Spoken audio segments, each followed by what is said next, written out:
Good evening. This is Dominic with TheBackVlog. I want to talk about a game that I was glad I got to when I did in 2025. This is one of the last 25 games I played in 2025. And I wanted to hit it just before I missed its 30th anniversary. This is the PlayStation 1 port of Chrono Trigger on the Final Fantasy Chronicles collection. I don't know if it's focusing. I think it is.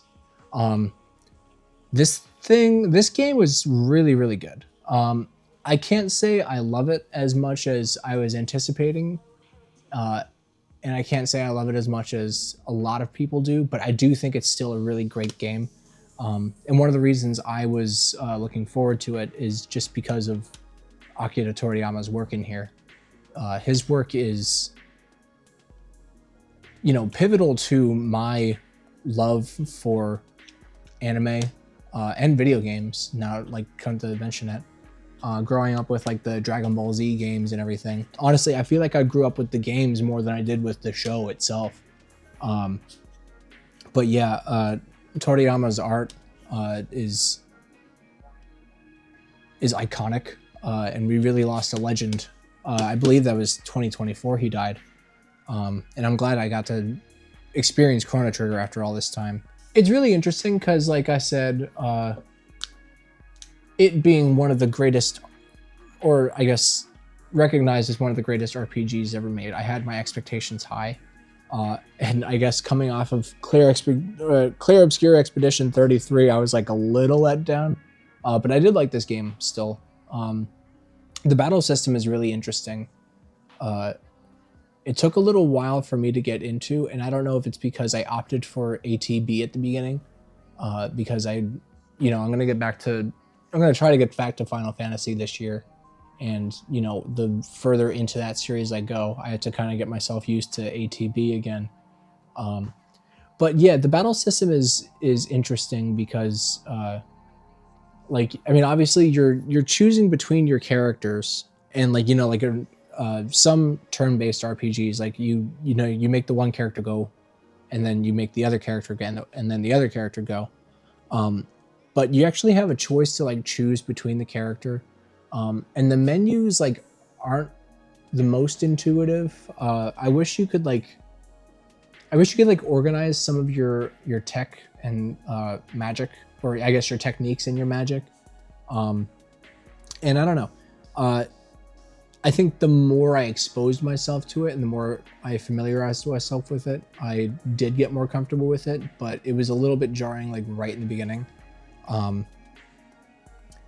PlayStation 1 port has these anime cutscenes, these really compressed anime cutscenes, Akira Toriyama drawn animated cutscenes, and they're fantastic. I think I've read that some people have problems with them, but I think because of how much I love his art, and given the fact that it was originally a Super Nintendo game and you got the 16-bit graphics, with the exception of the character profiles and obviously the cover art of the game, there wasn't really much of his art actually in the game itself. So it was great for the anime cutscenes to kind of make up for that.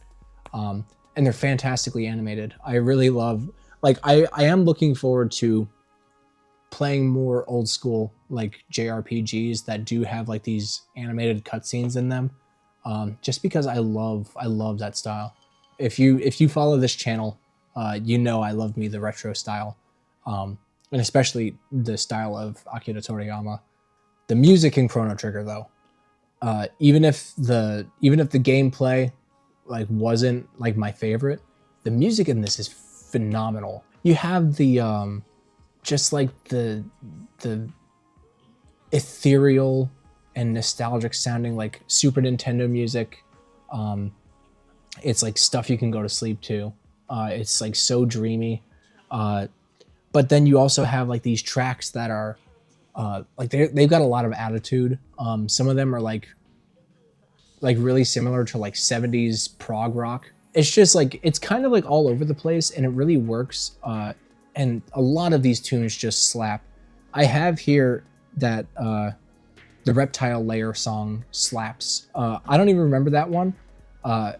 And I feel like I wrote that a little bit preemptively because so many of the tracks after that freaking slapped too.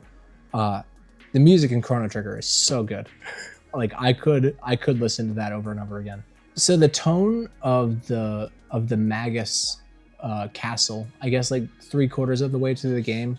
I think this is like right before you go to fight him. This is like the Vegeta of Chrono Trigger.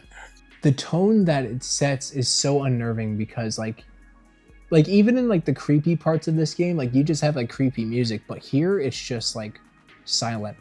And I'm trying to remember like specifically why I wrote this note down, but I remember just like being like really creeped out. I was like wearing headphones too, so I was kind of like completely immersed in it. And there was I don't know, I was just creeped out. I was just creeped out by it.